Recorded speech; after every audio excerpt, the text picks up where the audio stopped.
Being fast is really important. Speed kills. How many tests are you running a month? According to Google, some companies are running 3 to 4 tests a month, whilst their competitors are running 40 to 60 tests a week. You need to be testing, and you need to be testing so fast.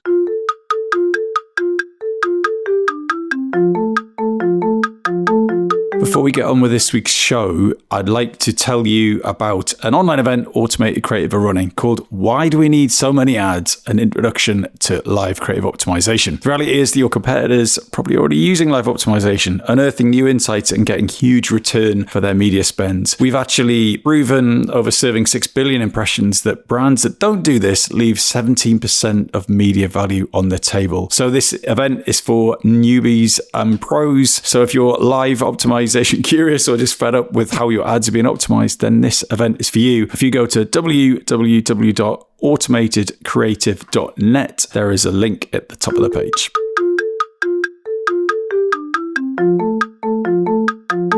Hello and welcome to the Shiny New Object podcast. My name is Tom Wallerton. I'm the founder of Automated Creative, the creative effectiveness ad tech platform. And this is a podcast about the future of marketing industry from a data-driven marketing perspective. I want to call with Paul Robinson, who is Director of Marketing, Europe, Middle East, Africa, Central and Latin America at Jabra. So Paul, for anyone who doesn't know who you are and what you do, can you give the audience a bit of background? Sure. Hi.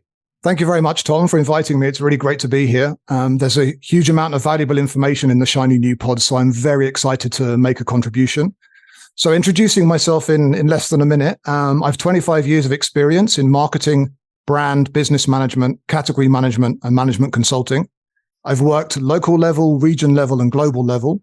And some of the brands I've worked at are Sony, Philips, Ultimate Ears, Jabra, Logitech, B&O, Blue, and Jaybird. And I've also worked in a lot of areas within those companies. So TV, audio, gaming, creating and streaming, headphones, new product development, health and wellness, wireless home, PC and microphones. So you could say I've been around the block. Right, Paul. I have ridiculously high expectations about how you can shed insight into being a better data-driven marketer. So thank you for that. So first off, are you a marketing book person or not? And if you are a reader, what do you read and what's your favorite title from a marketing perspective? I love this question, Tom. Thank you. I read a lot of books, actually, and research papers. 3 I recommend a lot. Good to Great by Jim Collins, the How Brands Grow series, Byron Sharp and Jenny Romanek, Influence by Robert Cialdini. But the book I've most recommended is really a must-read for leaders. It makes you wiser and more humble. And that book is Fooled by Randomness by Nassim Taleb. It explores the pervasive influence of luck and randomness in our lives, the misattribution of success to ability and the failure to lack ability, and when often chance has played a significant role. It contains so many lessons, like the illusion of control, where we need to acknowledge the influence of uncertainty. The next time your sales spike, was it really something you did, or was your main competitor simply out of stock? Or did those favorable changes in local currency exchange rates help you achieve your stretch targets, or was it all down to you? I'm not saying, by the way, that luck or chance are bad things. I think Napoleon remarked, I'd rather have lucky generals than good ones. So it's really about learning not to be complacent and leading with balance and humility. I think another important lesson actually from the book is the survivorship bias, where correlations in the successful are regarded as causation. Tim Cook, for example, very successful chap, gets up every day at 4 a.m. But is that really the reason why he's successful? I think it's really key that you have to look at the total group and not just focus on the successful, and that you consider really what it is that's driving that. Right. Thanks for removing the need for me to actually read that book. That sounds fantastic. And it reminds me, I think I've shared this on the podcast before, it's the guy, I think he's the CEO of Cannes Lion or someone like that. And someone said, like, what's the secret to your success? And he said, well, it's luck, really. If I was born in Sudan, like, I wouldn't have this job. There's so many things that you're born with, whether that's, if you want to be a basketball player, you got to be a certain height. If you want to be really successful in advertising, it does help if you have parents that live in London, for example. So it's an uncommon, but what I'm curious to know is how you do anything with that. Yeah, sure. Like finding correlation and causation. But if you're working in marketing, you're going to be responsible for KPIs and reporting against those. Like, how do you stop yourself being fooled by randomness? What can you actually do with the insight that it's not all on you, no matter how good or bad you are? Yeah, for me, I think it's actually it's less about stopping yourself being fooled by randomness, but really recognizing and acknowledging that it's there. So I think it's really a warning not to be too complacent and not to kind of have a huge ego and think that everything you're doing is related to you. Like the examples you just gave, I think many things are circumstance or luck related, like the basketball player and his height. So you just have to acknowledge those things and really be a balanced leader and have humility in your leadership. So moving on now to your top tip from a data-driven marketing perspective. What is that bit of advice that you find yourself sharing most often that you think actually delivers provable results in data-driven marketing? Well, Tom, there's really lots of advice to give. So it's a very cruel question to ask for just one. I off the top of my head, I think being fast is really important. Speed kills. So how many tests are you running a month? According to Google, some companies are running 3 to 4 tests a month, whilst their competitors are running 40 to 60 tests a week.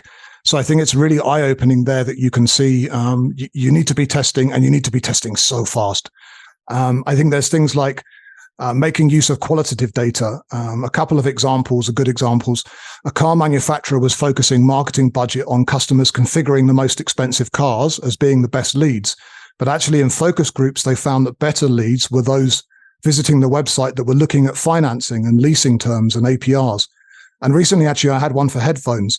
So shoppers we spoke to in store were all asking, will these earbuds work with my iPhone?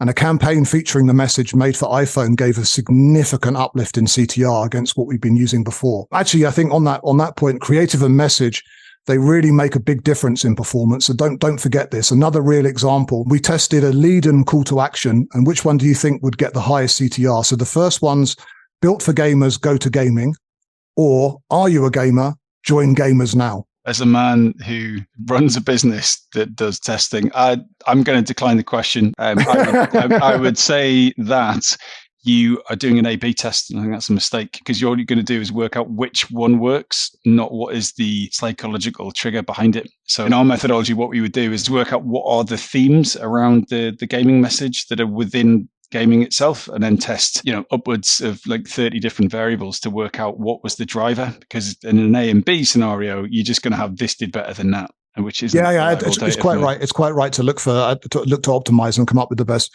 And actually, anyway, it's the latter. The latter more than doubled the CTR. So, are you a gamer? Join gamers now has basically doubled the CTR.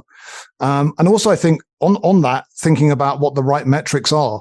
So things like ROAS, for example, they're unlikely to be your most important metric for growth. And chasing improvement in ROAS can lead you to invest pretty much unwisely or even harm your growth, particularly if you're picking up people that would already buy from you and not new customers. And I think I've seen that quite often, particularly from my friends working in finance, where they've been really challenging my marketing team on what the ROAS is for activities, and then having obviously to explain a cross-functional reason why that might not be the most important driver to grow the business.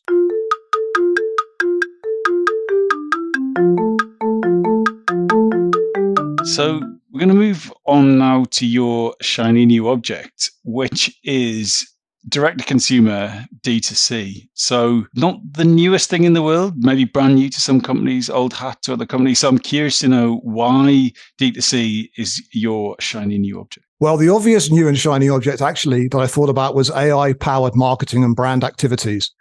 I'm hugely excited about AI. I listened to one of your pods and you explained the same. And I've been using it for a couple of years, but almost none of us yet have got past the 10,000 hours of practice that makes someone an expert. So I thought I'd try to pick something a bit more valuable for listeners that's a red hot topic where I'm well past 10,000 hours with about 20 years of experience. And that's D2C, direct to consumer. And specifically, I'm talking about manufacturers using D2C as part of a multi-channel brand strategy. So I'm not talking about the kind of pure play D2C brands. And I'm also talking about digital D2C. So not talking about physical retail stores operating under the brand. Now, all of us probably slept last night on a mattress that we bought direct from a manufacturer. So like you said, for a lot of people, you're probably thinking, hang on, D2C is not new.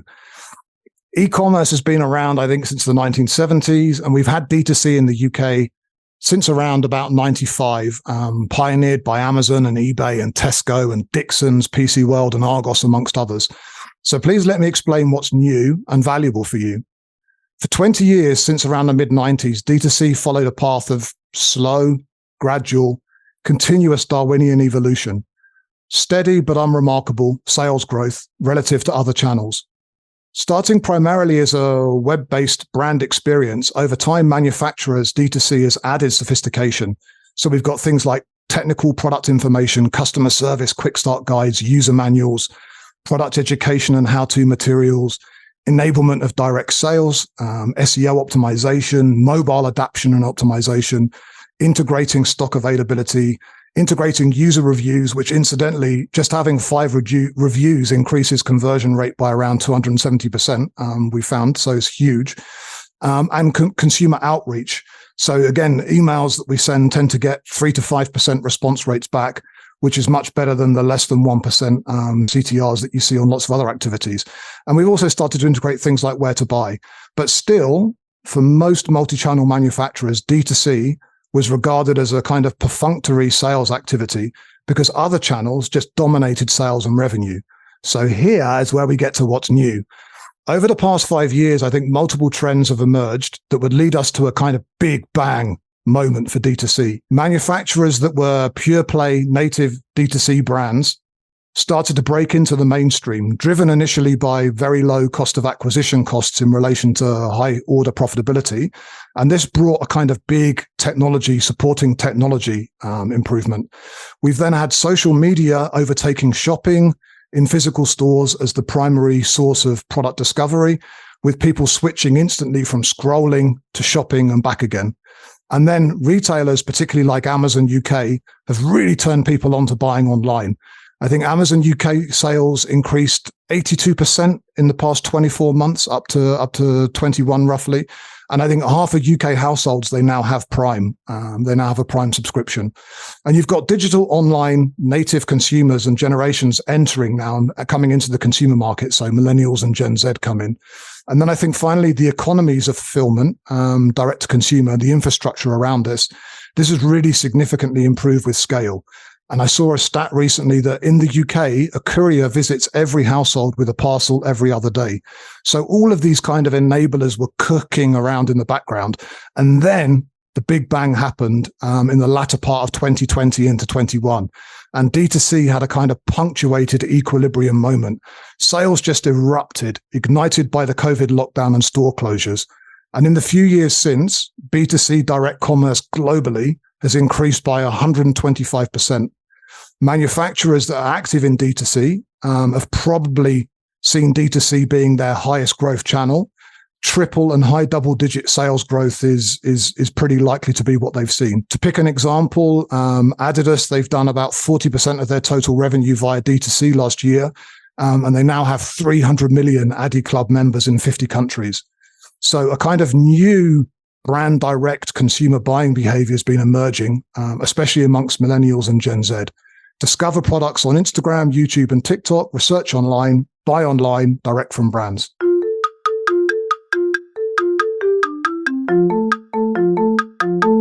This episode of the Shiny New Object podcast is brought to you in partnership with MadFest. Whether it's live in London or streamed online to the global marketing community, you can always expect a distinctive and daring blend of fast-paced content, startup innovation pitches, and unconventional entertainment from MadFest events. You'll find me causing trouble on stage, recording live versions of this podcast, and sharing a beer with the nicest and most influential people in marketing. Check it out at www.madfestlondon.com.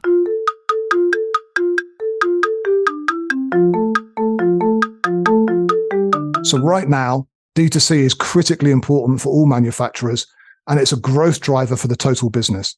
So I think that brings me on to why D2C is shiny.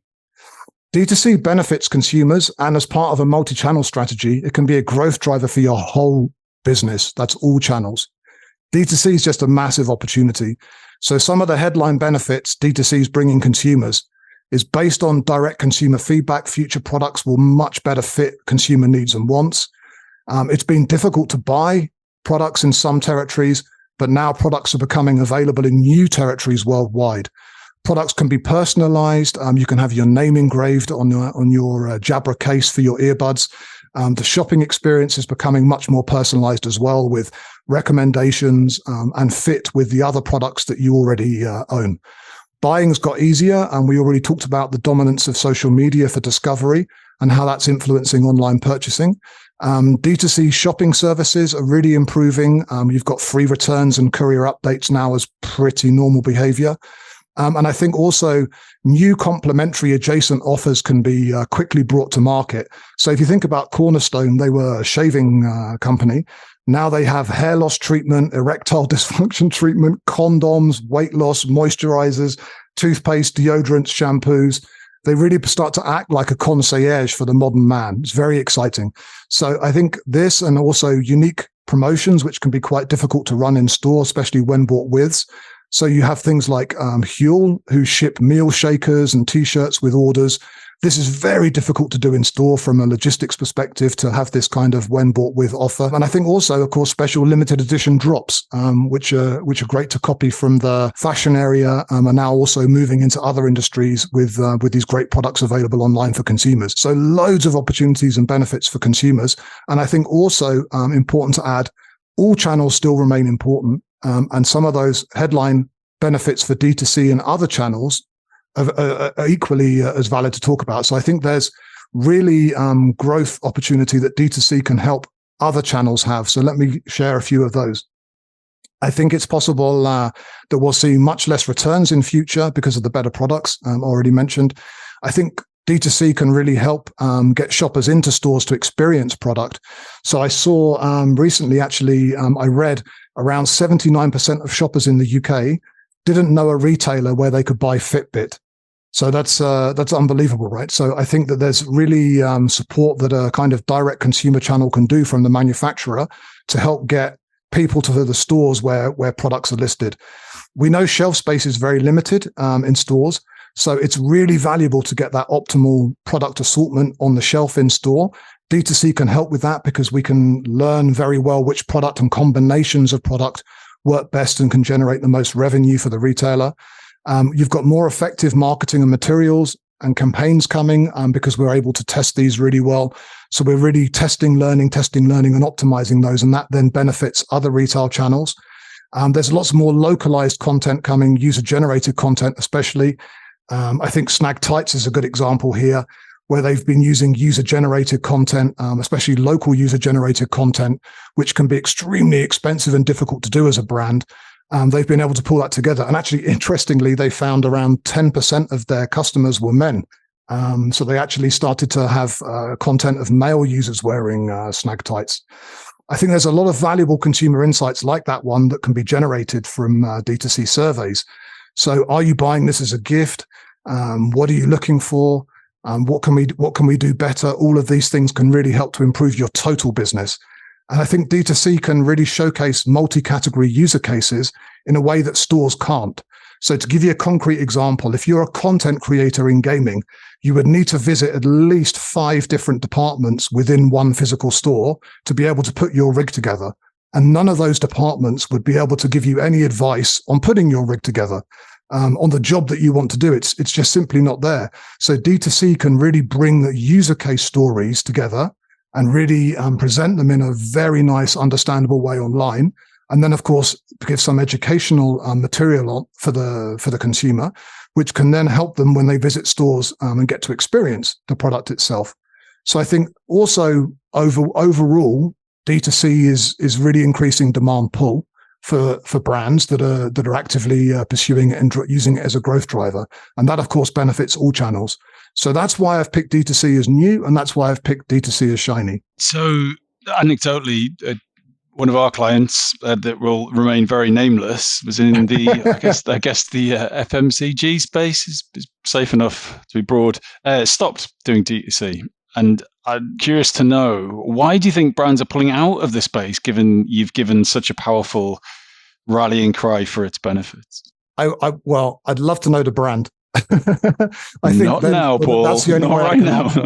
That would probably be the only way I could answer, Tom, because everything that I'm looking at and seeing is really suggesting that D2C is a very big opportunity for consumer tech brands with consumers and also across other channels, so helping the total business to grow. So do you think that it is dependent upon a brand being, I don't know what you would call it. I would call it a catalog business.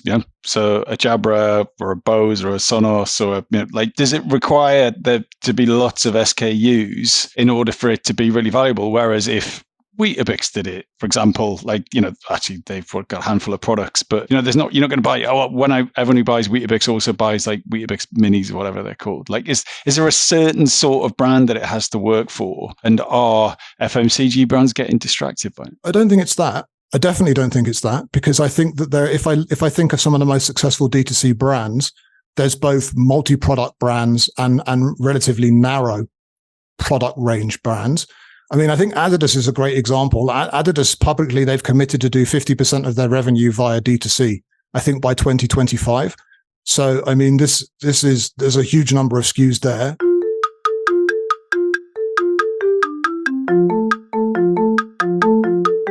So jump back to your most successful. Who are the heroes here? Like who are your top 5? I think in my industry, Apple have led the way.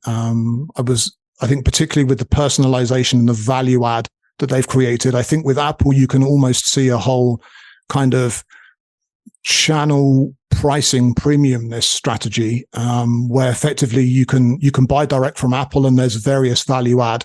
Or you can look to buy your Apple product from a consumer tech retailer or from an onliner. But to push you on Apple is that there's going to be the majority of the people who listen to this podcast will not have work for Apple and have their budgets or be at a comparable brand level. So I'm always a bit anxious about using. I mean, I'm not saying you're wrong about Apple, but they're in a different league to the majority of marketers, So if I work for Cost Cutter or I work for, a scale up like mattress company, to your point, like, is there just a certain sort of threshold with D2C that allows you to experiment, allows you to massively invest in your .com, into your support structure, your distribution and all that kind of stuff? So what I'm trying to work out is when a brand should decide to go big on it, what kind of brand, what kind of setup should they have? Because not everyone can afford to go big on D2C in the chance that it might not work for them. Yeah, I mean, I think it's a great question. Thanks, Tom. I don't think you have to be big.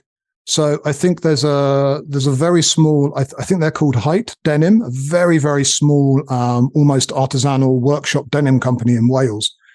And they actually have simply been building a D2C business with very little marketing investment. They actually operate and run their business around a newsletter. And the newsletter itself is a very nice lifestyle, story related kind of, it's not about denim, right? It's got stuff about coffee and stuff about music and all sorts of things. It's really nice. It's a really good read, actually. And I think about 80% of their sales are coming from in the direct channel, are coming from this weekly newsletter. So yeah, it's talking about craft beers and great design and great architecture and well-being and fun and all these things. And they're able to run a going concern from that. So I don't think that you need to be big. You don't need to be an Apple. I think D2C can work really well, even for small companies like this one. Well, Paul, unfortunately, we've run out of time because I could definitely dig far deeper into all of your knowledge here. It's been there. I feel like I've scratched the surface, and I'm sure the audience will too. So, Paul, if someone wants to get in touch with you, where is the right place to do that, and what makes a message that you'd actually respond to? LinkedIn. I think that's by far the best. Very, very good. Wherever I am in the world and whatever time of day, I can pick up a LinkedIn message. And then I would say, if you want to get in touch, just connect and message me. You don't need to dress things up, right? You don't need to come with presentations or anything like that. It just come to me directly. It's good. Paul, thank you so much for your time. Thank you so much, Tom. I really enjoyed talking with you, actually. And I hope the listeners found this podcast interesting. Well, that's a massive relief. Cheers, Paul.